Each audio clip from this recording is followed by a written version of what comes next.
Great to have Ian Castleberry playing with us. Our NFL Gold Nuggets feature with Ian is presented by David Creasman and DC Creasman Jewelers. Ian, how you doing on this Thursday, buddy? I'm doing great. How are you guys? Doing very well. The weather is lovely. We've got lots of goodies to get to with our NFL Gold Nuggets. And let's start first, Ian. Tua looks like he's out for Miami's game this weekend against the Jets. But, Ian, it sounds like maybe he could be out longer than that. What's your feel there? My feeling is he's going to be out longer. What we don't know yet is, did Tua suffer 2 concussions in the span of 5 days? Now, going by what the Dolphins team doctors and the unaffiliated neurological consultant judged, that Tua did not suffer a concussion, that he had a back injury, but it looks increasingly like he did suffer a concussion. He did, the term of the week is gross motor instability, which we saw that from Tua when he stumbled in trying to get up. If he suffered 2 concussions in 5 days, I think it could be a significant time before Tua sees the field. But putting the injury aside, I think we still have the bureaucracy of this, the red tape. The NFL is still conducting its investigation. That was hoped for maybe that it would be completed by today. But Tua, I don't know if he's spoken with investigators yet. There was reports on Sunday that he might seek a second, maybe even a third opinion on his injury, and that could lengthen this process. I don't know if anybody saw this, but Phil Simms on the NFL Today said he talked to a couple of concussion experts. We don't know who he talked to, but he said the people he talked to looked at what happened with Tua and speculated that it could be 4 to 6 weeks before Tua returns to action. So there's just a lot unknown here because we don't know how badly Tua was injured. Yeah, boy, this is, and look, I understand where Mike McDaniel's coming from. We talked about this with Shoop on Monday's show. He was strictly going by what the trainers were telling him and the doctors, but it looks like there were several mistakes made by that neurosurgeon who was unaffiliated with the team, but nonetheless. But you're right, that brings up the question. So he didn't suffer a concussion, or he did, and the Dolphins just, the head coaching staff got bad information. But this is a story that is still going on for sure. All right, Ian, stand by because Mike Gore's ready to go off. An animal rights protester is suing Rams linebacker Bobby Wagner for assault after Wagner tackled him as the protester was trespassing on the field. All right, so he was apparently letting out pink smoke as well. I think some people thought it was some kind of crazy gender reveal. But, Ian, it seems like this protester, in my opinion, was fair game, a la Mike Curtis with the Baltimore Colts in 1970. What do you say? Yeah, I don't know what the legality of all this is. I mean, if Bobby Wagner tackled somebody like that outside of a bar, I think maybe you would have some legal recourse, and Wagner could face charges possibly. But, is he, this protester, is he fair game being on the field? I think you could very well argue and make a good case that Wagner and Takaris McKinley and other players on the Rams sideline will worry about their safety. I mean, the protester had this thing with pink smoke. We don't know what he had in his other hand, right? I mean, what if he had a weapon? I mean, let's just say that. So whether he did or not, but Wagner, it was great. Everybody enjoyed it, but you could make the argument that he was defending himself, and like you said, he was trespassing on the field, making him fair game. The players were helping out security, who seemed to have trouble corralling this protester. Yeah, well, let's go to Wise Guy's head of security, Michael Gore. Michael, go ahead, buddy. No, this person's fair game, no question about it. I think they were, at least I went to the last month, got to see the Bills and the Rams in Los Angeles, and this same organization did the same thing at the game with the pink smoke. And I remember at least I being a little frightened for half a second, like, what's going on here? It's an animal rights group, and that's all well and fine. But when you're on the field, you are fair game. That's too bad. Bobby Wagner hit you. Come on, be a man or whatever the heck you are. That and just. You want to charge him, and you're in their playing territory. And, oh no! And it just when you do stupid stuff like the organization you have and the message you're trying to, gets all muddled. So what you're doing is a total distraction. Yeah. So absolutely, I hope they spend a week in jail for trespassing, and I hope the court system just laughs this out and does not do anything for Bobby Wagner. Bobby Wagner did the right thing, and I think he has a good point. You can make a point they're worried about their security, about how safe they were. And you can say, like, well, there's no way they had a gun because they wouldn't have gotten through. Well, how'd they get on the field? People can be resourceful. So, no. And you remember that Mike Curtis you talked about way back in 1971 and Baltimore-Miami game, and some idiot tried to come in the old Memorial Stadium and tried to steal a ball, and Mike hit him as hard as he ever hit any running back. And I think that person thought twice about doing that again. So, no. Bobby Wagner, who I'm not a big fan of his, but he's a hero on this one, and I hope that person rots in the jail for a while.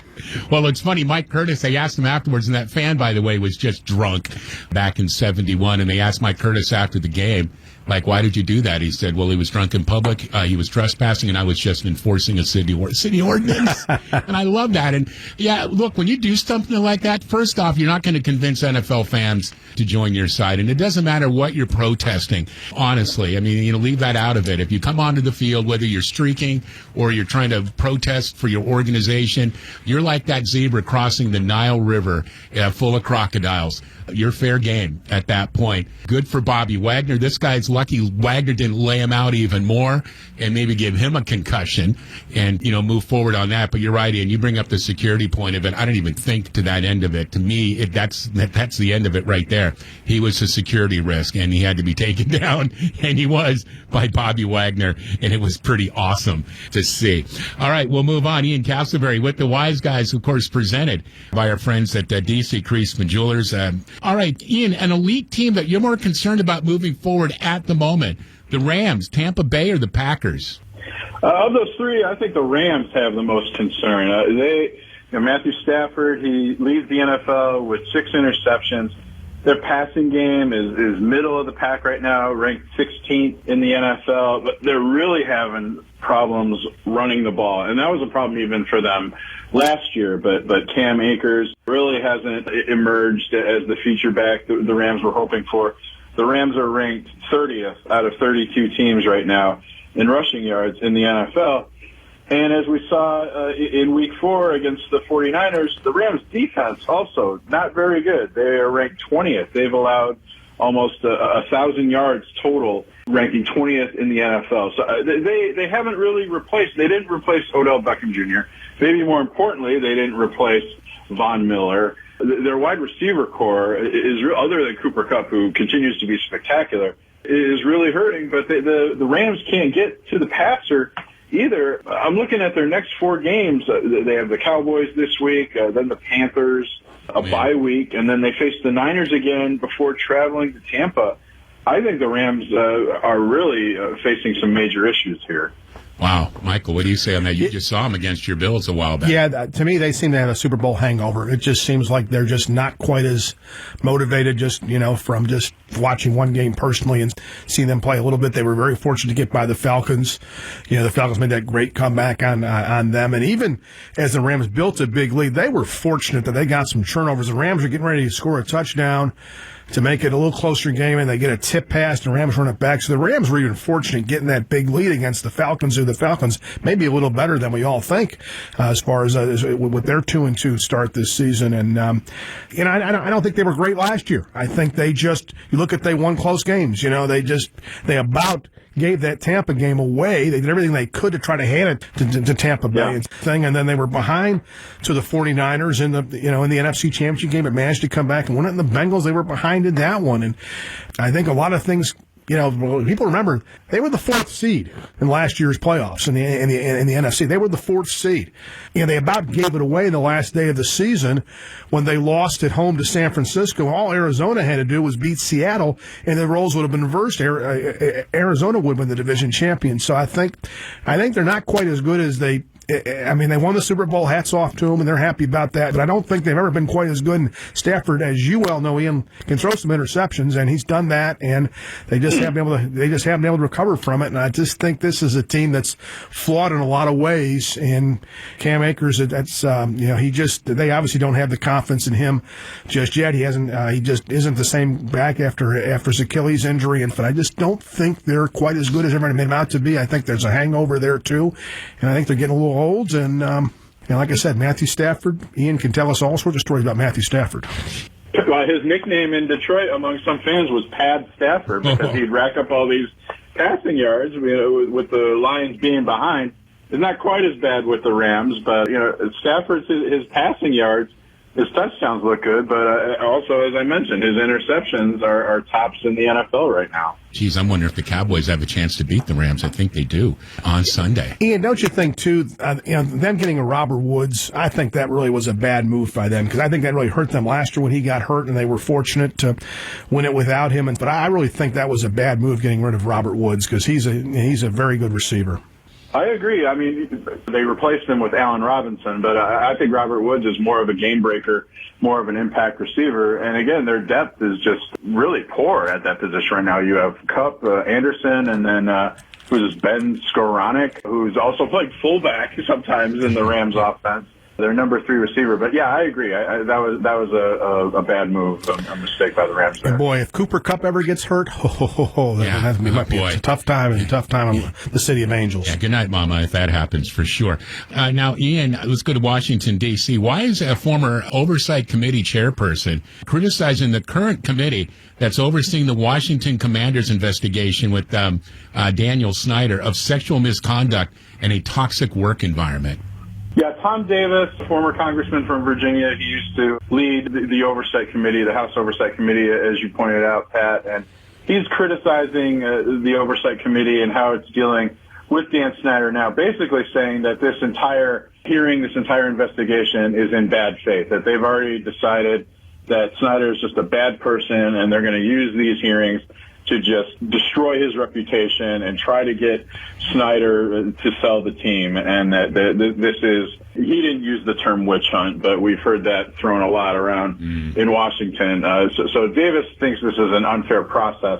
But then the committee itself will point to the fact that the NFL and Daniel Snyder have withheld information. They haven't shared documents from the NFL's investigation into that workplace misconduct. And as we've talked about in the past, Snyder and the Commanders have taken many steps to impede the investigation. Right. Strong-arming people, making sure or trying to intimidate them into not speaking with investigators, to withholding information, to basically, I don't know if they've outright threatened anyone's jobs, but I think it's been implied that if you cooperate with this investigation, you're probably not going to have a job with this organization anymore. So I think if you look at it from the committee's viewpoint, Snyder has hardly been cooperative. Davis, he works for a law firm that represents the Washington Commanders. So is he objective in this case? Please. Maybe he's right. Maybe the committee just already decided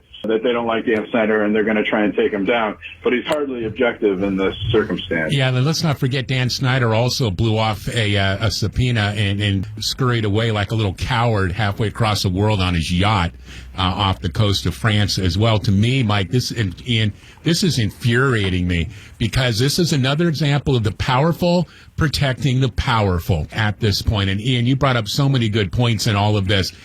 Quit playing Daniel Snyder as the victim here. I'm getting real tired of this. Daniel Snyder knew what he was doing. This committee is working on evidence that it, could very well be proving that.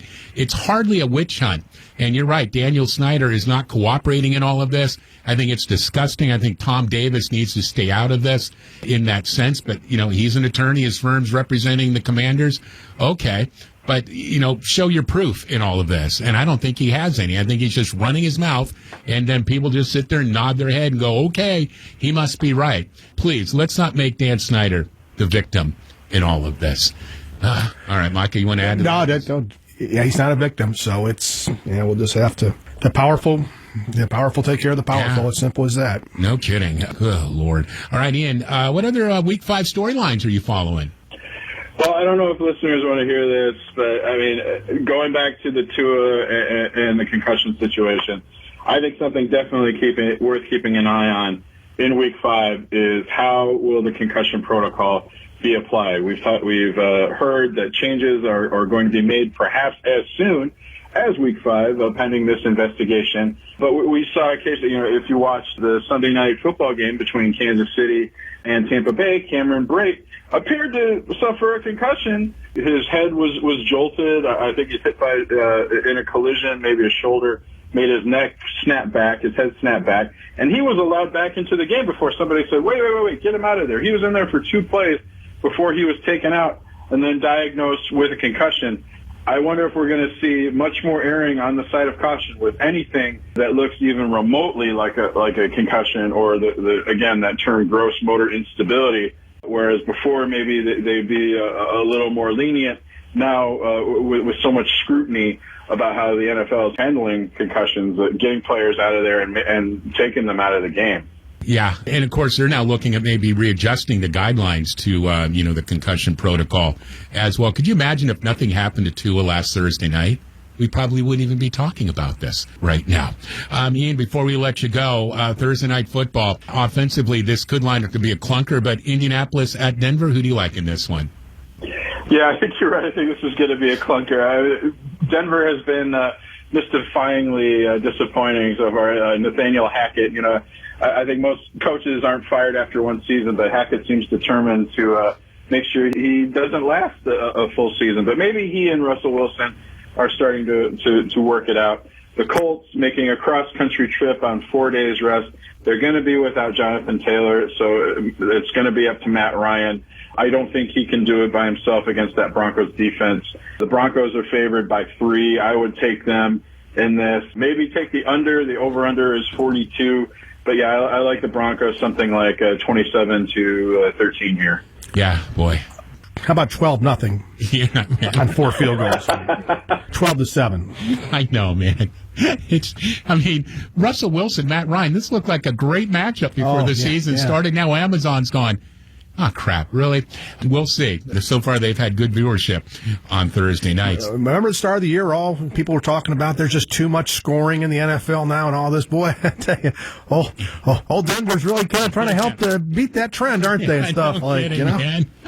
Bring me back that 11-10 game. Lions fan, I agree. Too much scoring by the end of the night. So sorry about Sunday. Dadgummit. Well, Ian's used to it, as are all Lions fans, sadly. Brian Blades, our buddy up in Michigan now. And Ian, hang in there, pal. We appreciate you. All right, great talking to you guys. Enjoy the rest of your week. You got it. You too. Always a treat, Ian. Thanks, man. There you have it. Ian Castleberry with the Wise Guys.